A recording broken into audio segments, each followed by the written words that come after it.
नमस्कार दोस्तों, बिहार होमगार्ड के अंतर्गत एक बहुत ही शानदार वैकेंसी निकल के आ चुकी है। आप हमारे स्क्रीन पे देख रहे हैं कि इसका इसका पद का नाम है कंपनी कमांडो। इस पद में आपको 65 पद आती है 2026 की बहुत ही शानदार वैकेंसी है ये 8वां वैकेंसी बिहार सरकार के द्वारा ये गृह विभाग के द्वारा निकाला जा रहा है। इसका शैक्षणिक मान्य बैचलर डिग्री है यानी आपको बीए पास रहना चाहिए या स्नातक पास रहना चाहिए। इस वैकेंसी को आप कोई भी अप्लाई कर सकते हैं 18 से 40 के बीच में आपका एज रहना चाहिए और हम इस वीडियो में देखेंगे कि इसका क्या-क्या एलिजिबिलिटी है, कैसे एग्ज़ाम होगा, ये फॉर्म कैसे भरेंगे, कब फॉर्म भरेंगे और ये सबका एग्ज़ाम कब होगा, ये हम आज स्टेप बाय स्टेप आज आपको हम बताएँगे। वीडियो में बने रहें, अगर वीडियो अगर आपको अच्छा लगा तो लाइक, शेयर, सब्सक्राइब ज़रूर करें और अपने दोस्तों के पास इस वीडियो को ज़रूर शेयर करें। तो आइए हम अपने होम स्क्रीन पे आते हैं और देखते हैं कि कैसे हम इसका नोटिफ़िकेशन डाउनलोड करें, कैसे इसका फॉर्म हम फिल अप करें। गूगल क्रोम में आ जाने के बाद से यहाँ से आपको गूगल में सर्च करना है air job portal. Air job portal पर सर्च करने के बाद से यहाँ से फर्स्ट में वेबसाइट खुलेगा एयरजॉबपोर्टल.इन। इस पे आपको क्लिक कर देना है। एयरजॉबपोर्टल.इन यहाँ पे ऑफिशियली वेबसाइट है जो खुल के आ गया और यहाँ पे देखिए यहाँ पे लेटेस्ट जॉब में यहाँ पे दिखाई दे रहा है बिहार होमगार्ड कंपनी कमांडो यहाँ पे इस पे क्लिक कर देना है। इस पे क्लिक करने के बाद से यहाँ से आपको सब कुछ यहाँ पे लिखा गया है कि यहाँ पे देखिए यहाँ पे बताया जा रहा है कि इसका कितना मतलब यहाँ पे कैटेगरी वाइज़ इसका वैकेंसी यहाँ पे निकला है। यूआर का आपका 26 है, यहाँ पे ईबीसी का 12 है, यहाँ पे एससी का आपका 10 है और बीसी का आपका 7 है, यहाँ पे ईडब्ल्यूएस का 7 है, यहाँ पे पी पीसीडब्ल्यू का यानी इसका पिछड़ा वर्ग महिलाओं का यहाँ पे 2 है, यहाँ पे अनुसूचित जाति जनजाति का यहाँ पे आपको 1 है। टोटल इसका 65 है आपका, इसका योग्यता एलिजिबिलिटी क्राइटेरिया इसका है आपको किसी भी स्ट्रीम से आप अपने पास होना चाहिए, स्नातक पास मान्यता होना चाहिए। अगर आप साइंस, आर्ट्स, कॉमर्स कुछ भी रहे उससे कोई मतलब नहीं है। आपको बस सक्षमता डिग्री होनी चाहिए। इसका एज लिमिट है 1 अगस्त 2025 के आधार पे होगा इसका न्यूनतम आयु 20 वर्ष है इसका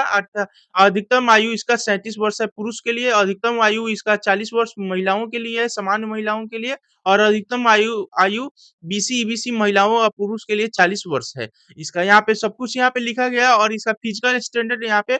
शारीरिक मानसिक परीक्षण इसका होगा यहाँ पे आपका यूआर और पिछला वर्ग के लिए न्यूनतम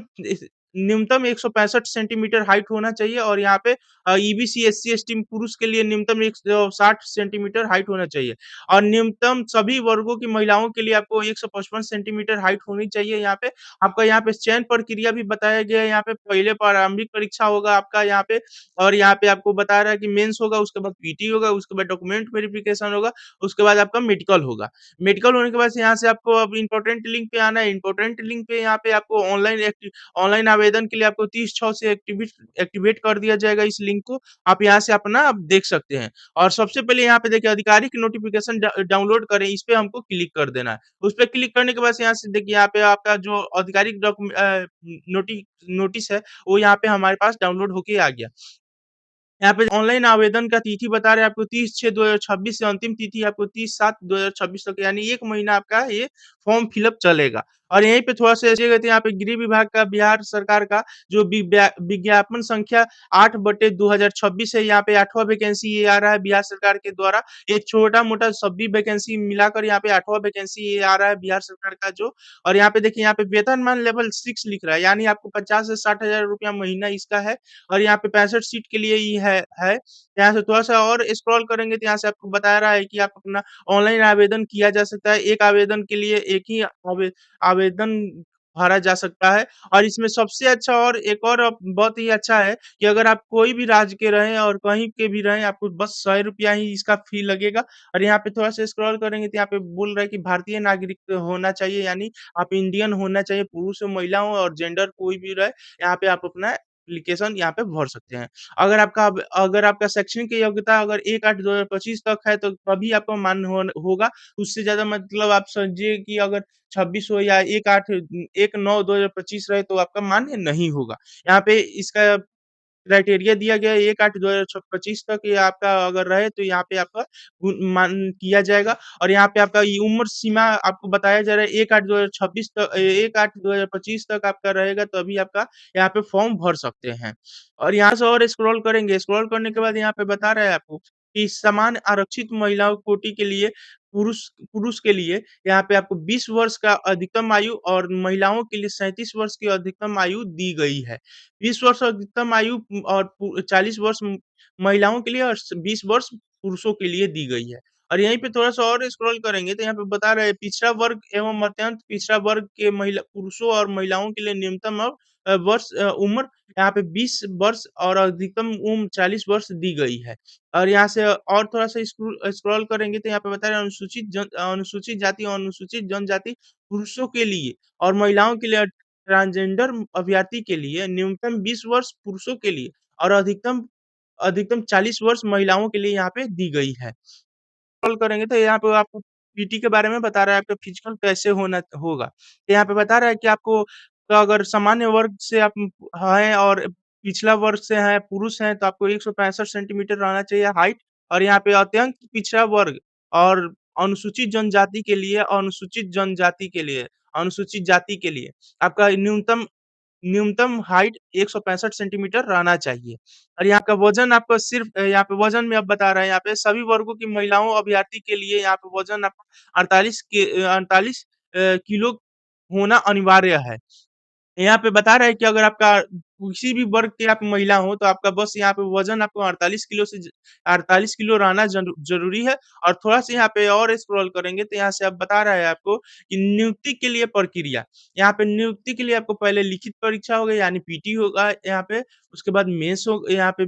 बता रहे हैं प्रारंभिक परीक्षा आपका 200 अंक का होगा एक ही पत्र में जिसमें प्रश्नों की कुल संख्या 100 होगी और परीक्षा की अवधि 2 घंटे की होगी। और यहीं पे आप थोड़ा-सा और स्क्रॉल करेंगे, यहाँ पे बता रहा है आपको कि अंक आपको कितने सब यहाँ पे सब कुछ यहाँ पे लिखा गया है। मेरे वेबसाइट पे आप जाकर यहाँ पे आप अपना देख सकते हैं। इसमें नॉर्मलाइज़ेशन भी होगा यहाँ पे, आप अपना देख सकते हैं। और दूसरे चरण में अब आइए तो दूसरे चरण में आपको मुख्य परीक्षा यानी मेंस का यहाँ पे बता रहा है आपको। यहाँ पे ये 200 नंबर की होगी और इसका भी समय आपका 2 घंटा का होगा। यहाँ पे सामान्य हिंदी का भी परीक्षा होगा, इसमें आप अपना देख सकते हैं। इसमें भी आपको 30% अंक प्राप्त करना ही है तो है। अगर अगर आपका 30% से कम अंक आता है तो आप अयोग्य घोषित कर दिया जाएगा, यानी आपका मेंस नहीं निकलेगा। आपको दोनों परीक्षा के अगर अंक में अगर कोई भी गलती आपको मिल रहा है तो आपका अंक 0.2 काटा जाएगा यहाँ पे और अब यहीं पे थोड़ा-सा और स्क्रॉल करेंगे तो यहाँ पे बता रहा है कि मुख्य मुख्य लिखित परीक्षा के आधार पर रिक्तियों के लिए 6 गुना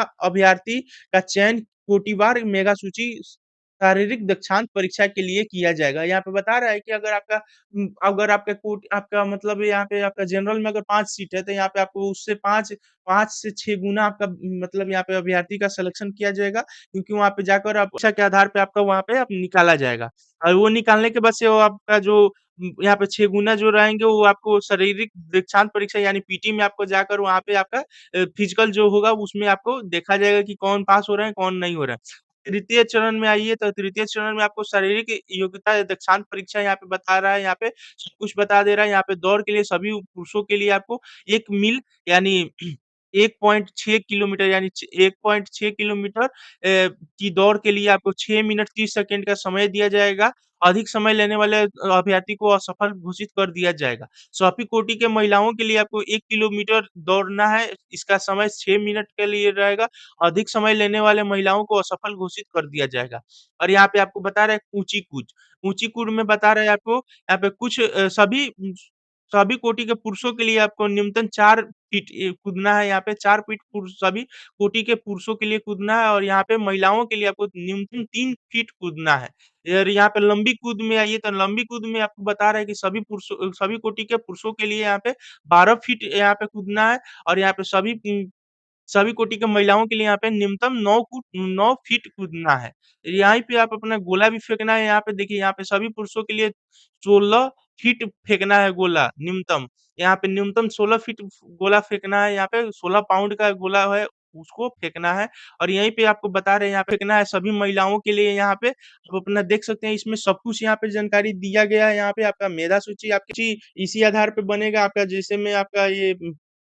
प्रीलिम्स निकल गया, आपका मेंस निकल गया, तब पीटी निकलेगा, उसके बाद तब आपका डॉक्यूमेंट वेरिफिकेशन होगा, तब आपका फिजिकल होगा। तो इसी आधार पे आपका यहाँ पे आपका ये मेरिट लिस्ट बन के आएगा यहाँ पे, आपको कोई भी दिक्कत हो तो आप हमसे कमेंट बॉक्स में पूछ सकते हैं। ऑनलाइन पोर्टल खोल दिया जाएगा 30/6 से लेकर 30/6/2026 से अंतिम तिथि आपका 30/7/2026 तक रहेगा। अगर आपको कोई भी प्रॉब्लम हो तो आप हमारे कमेंट बॉक्स में पूछ सकते हैं। अगर आपको वीडियो अगर अच्छा लगा तो लाइक, शेयर, सब्सक्राइब ज़रूर करें, अपने दोस्तों के पास ज़रूर शेयर करें। धन्यवाद।